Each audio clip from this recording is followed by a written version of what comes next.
So come on, get your fists up. Tip cups to the ceiling if you're sick and feeling ripped off. I let my fist off, get lit and lift off. Raise your hands if you with me and you pissed off. I'm standing on the corner of 6th Street. I'm running out of time for this week. My head's pounding, stomach shaking. It's worth it, the hunger makes it. I have beat Land, because that was one of my, first, Game Boy games. I forgot how much I loved the opening music to this on the title screen. I think it's because it reminded me of Hook, the music from Hook at the time. Yeah, makes sense. And yeah, handheld era, Donkey Kong Land 2, the Game Boy port of the classic Super Nintendo game. Yeah, like I say, I never really had the Super Nintendo, but I was able to live vicariously with Donkey Kong through the Game Boy games, at least. Yeah, they play the exact same. Yeah. There's like no difference really between. And that was one of the nice things. Yeah, color. exactly. It was that was one of the really nice things about it too, right? Like it's one of those rare games that really did translate perfectly over to the GameCube. Yeah. Yeah. Okay. I even remember I used to replay this one even just the first few levels all the time. But yeah, this was one of the first few games that I actually beat. Crazy. Oh yeah, I forgot there's a... 99. No! But I actually don't think that works in the... but in the Super Nintendo. So I never played this game for the Super Nintendo either. I did have a Super Nintendo. I had one, and I had... 3? Yeah. 3. Yeah. But I did not have 2. I only had 2 on the Game Boy. Which is why I played through this on the Super Nintendo. On one of my streams. I got all the way to the lava boss. Well, I beat the lava boss. I got to the swamp, and then I was like, this is too hard without a controller. Yeah. Because the keyboard, it's not the best on the keyboard. Yeah, exactly. So I was like, I don't care to play anymore.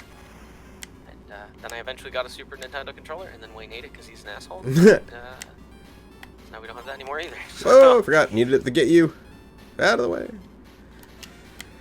Yeah, like this was, I don't know, well, I definitely know why I took to this one better than Donkey Kong, the first one, because I could never get past the minecart level on fucking Donkey Kong to save my life.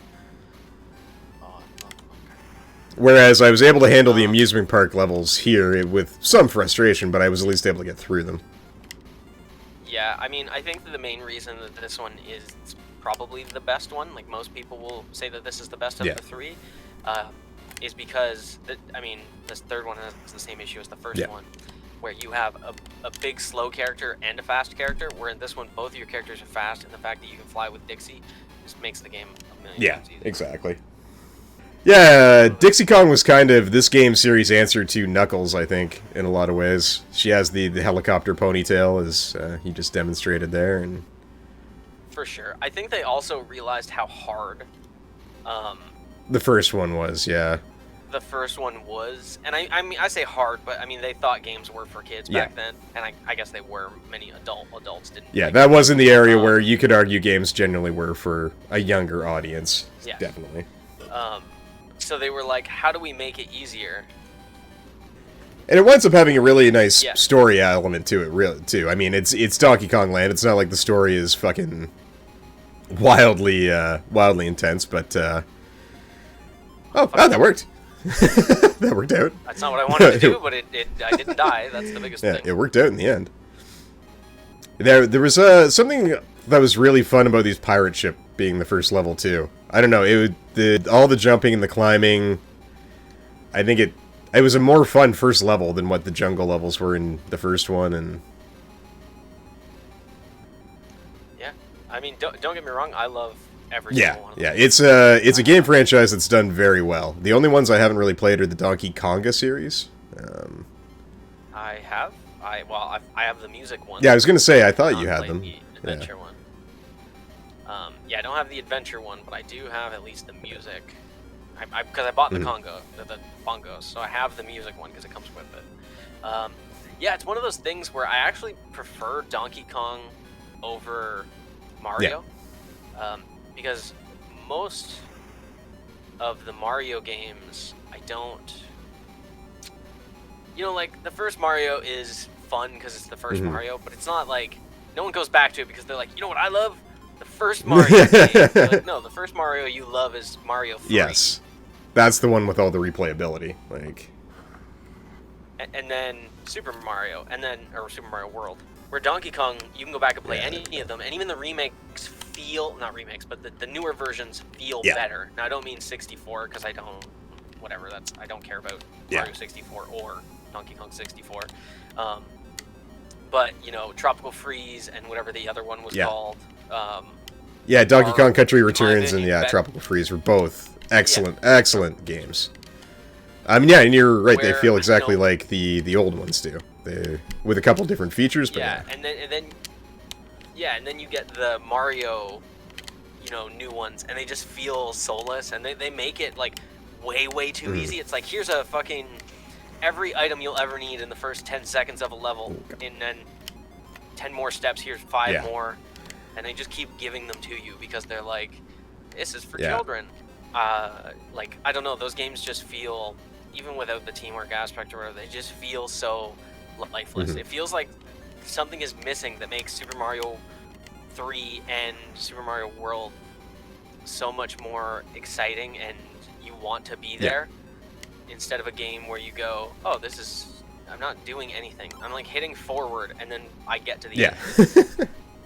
Yeah, these games always Also, had... if you need to switch, I think it's select. Yeah.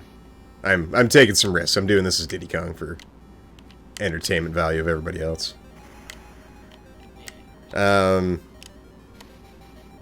This game always, I don't know, I think it was also the different routes you take in this game to find the coins and the letters and everything. I think these were just better constructed 3D platformers that also promoted exploration as well in a level. Not to say that Super Mario 3 didn't, but you wouldn't really know that the exploration is there in Mario 3 unless you were kind of looking for it after the fact. Like, whistles and stuff are such a random thing, right? This, you get that K, and then you get that N, and you're like, oh, where the fuck was the O?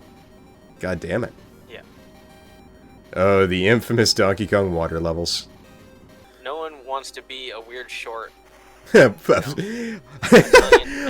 already short, fat, mustachioed man in real life. Do I really need to be one in fiction? Like, yeah, adding like the spider was a big one that I think. Squitter was so much fun in that the third game. Like, the parrot. But dude, yes, being able to pretty much cheat the fucking whole level. Oh yeah, you get up near the top and just keep making web platforms, and just away you go. Oh yeah, I just spam the 2 buttons, just literally. Yeah. And just walk in a straight line. Just make your own game. And I think you also have the advantage of Rare's art style and character design, right? Like, there's that old myth that Miyamoto used to say that Donkey Kong was proof that people would buy any kind of game if it looked pretty, which is a mistranslation that never actually happened. But his comment was how beautiful the game looked, and he's not wrong. Like, at the time, and again, the Game Boy doesn't do it as much justice, but it's still a pretty good rendering for fucking taking something that had like a 2.5 3D look and bringing it into this. Well, yeah, and I mean, we have it blown up. You can tell that's a stingray. Yeah. It's nothing, you know, that's a piranha. Like, and it's blown up beyond all. Oh, yeah. This was on a screen that was like smaller than a debit card. And even then, you think of it, you're looking at it right now, you can still see shading. You can still see where they've, tried to put these elements in as best they can in the Game Boy. Like, yeah, there's just so much about it in comparison that, like, I think the 2D games were more consistent. And they changed, and they changed.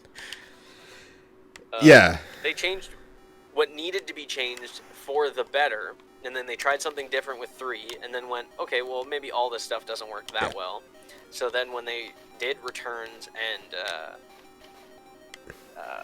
Tropical Freeze, again, they added a couple of new things, but overall, they were like, this is the style of how this game works. Yeah, this is the way this game works best. And I think, like, Donkey Kong... Let's do it. Well, I guess Banjo came out before Donkey Kong, didn't it? You just have to go straight up there. Just grabbing a banana. You want your one banana? I want my one banana. But yeah, I think you're right. It was an attempt at the time to ride on Mario's success and whatnot, and we can make a 3D Donkey Kong game. And it's not to say that Rare made a bad game in that. It's just it's fucking way too much shit to collect if you're a completionist. But and then yeah, as you say, like GameCube was the system that really did it well. PlayStation 2 is an evolution of PlayStation 1 and did also extremely well. And at least games on those two consoles play pretty similarly between the two of them.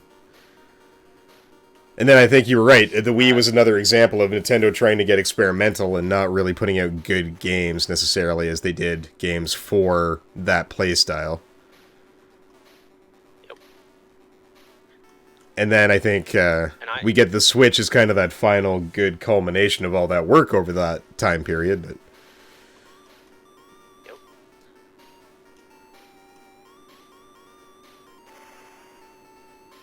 Suck it, Parrot! Or Vulture, or whatever you are. Yeah, I was gonna say, he's a vulture. Be sure to check out the Is That All podcast for all of your geek news. You can find us anywhere you can stream and download podcasts, and find us on social media at Is That All Pod. Don't forget to like and subscribe. It helps me grow and lets me know that you guys like the content that I'm putting out there. You can find me everywhere on social media at BVThiefy, and be sure to check out more videos, especially more console capers. You can also find Kevin at AKA Rollsack everywhere on social media.